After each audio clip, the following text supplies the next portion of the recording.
Hey, everybody, welcome to this episode of the Disc Golf Answer Man. First one comes from Jared. Now, hold on. I'm going to check my audio level, so let's make sure we're good to go. And we're going to hear from Jared on SpeakPipe. I got to get my other audio level. Hit him with it.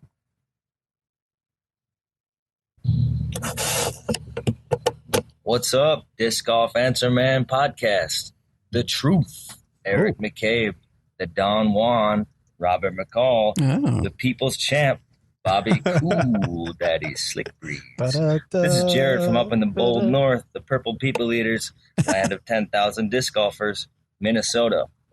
My question for you today is going to be pretty brief, but it's a concept known in baseball and golf, ball golf, as the yips.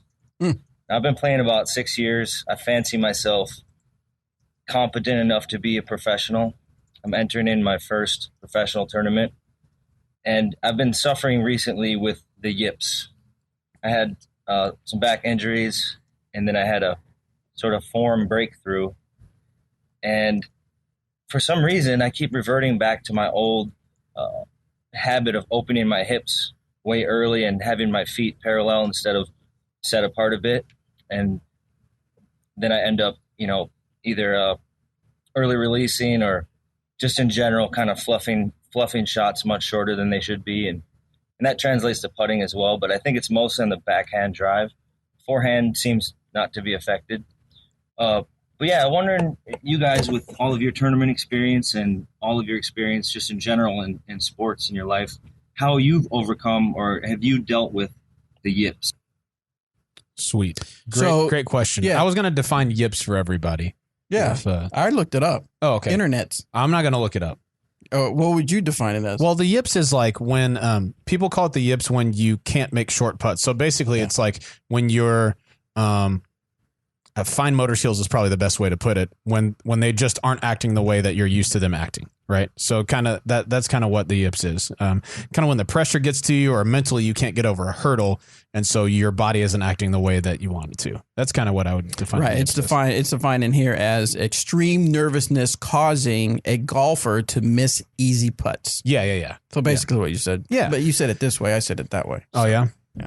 What does Wikipedia say? Is it good? Wikipedia says the yip is the loss of fine motor skills in athletes. Hey, there we go. I like Wikipedia better than whatever that was. The condition occurs suddenly and without apparent explanation, usually in mature athletes with years of experience. It is poorly understood and has no known treatment or therapy. Wow, that's serious. It's very serious.